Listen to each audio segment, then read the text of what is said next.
Ouvrez ici comment se passera votre venue au Repair Café.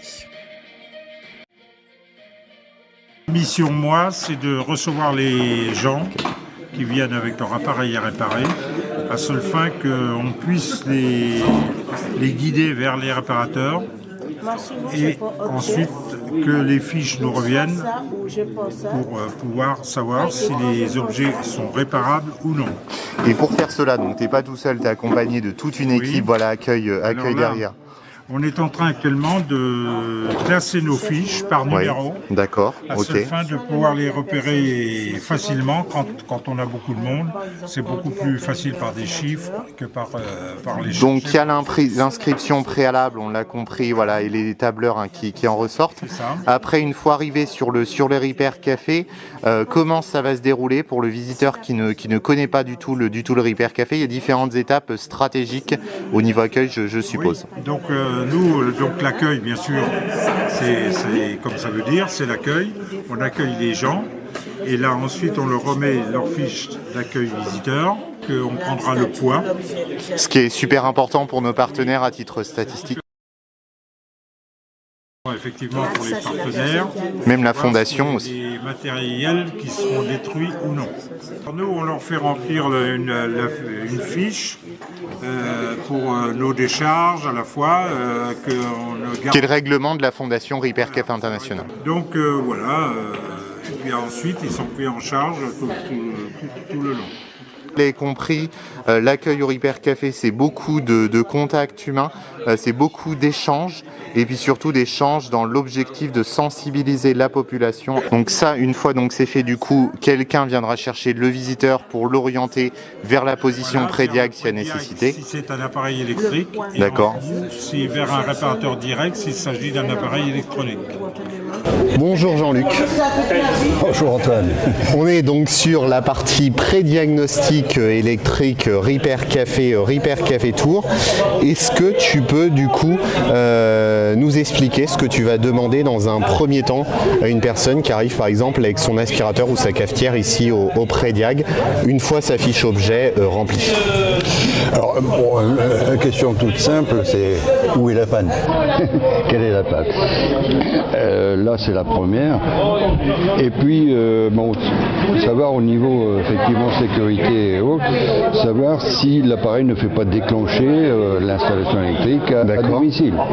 Ok. Ce sont des questions toutes simples. Voilà. Et après, la personne va nous aider aussi à maintenir son appareil. On a ici un ensemble d'appareils qui nous permet de faire des mesures. En fait, on va le brancher. Alors, c'est des appareils qui sont hypersensibles au niveau disjonction, ou un appareil qui est un disjoncteur qui permet de mesurer les surintensités, ou un appareil différentiel qui permet de savoir si on est en défaut. Donc on va brancher l'appareil et puis on va regarder, on va mesurer s'il consomme, c'est-à-dire qu'il peut quand même encore fonctionner. Et puis s'il n'y a pas, là on le voit, vous avez un autre appareil qui permet de nous mesurer les courants de défaut. Alors normalement le courant de défaut doit être à 0. Si le courant de défaut n'est pas égal à 0, c'est qu'à l'intérieur de l'appareil, il y a un fil, il y a quelque chose qui se met à la masse.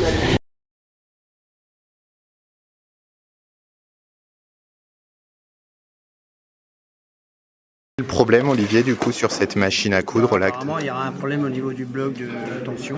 D'accord, ok. Ce qu'il faut surtout, c'est les diamètres de canettes. Quand vous achetez ça en plateau...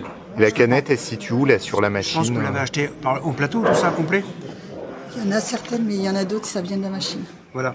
Ce qui se passe, le diamètre n'est pas le même. Donc la canette, ce que tu appelles la canette, c'est la petite bobine. Ce qu'il faut faire attention, c'est regarder, vous avez vu la différence de diamètre? Mais elle est un peu plus haute. Alors, ce qui peut se passer, c'est que quand il y a un problème, bon, celle-là, elle est basse, c'est une canette haute que vous avez besoin. C'est des canettes hautes. Ouais, ce qui se passe, c'est que quand on est, la canette a fait ça dedans. Ou alors, quand elle est trop petite, elle tourne dedans. Ça arrive. Je sais pas si celle-là, ça va le faire. À l'intérieur. Comme vous le voyez, Olivier en pleine réparation ici au Repair Café à Azay-sur-Cher.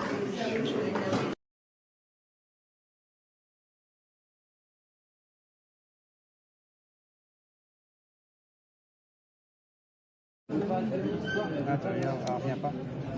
Ah oui, d'accord. Elle est rouillée.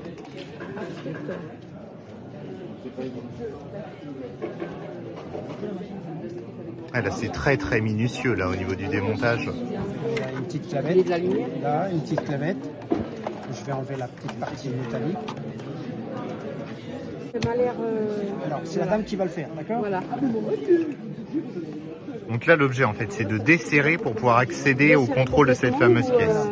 Je vous l'enlève complètement ou pas?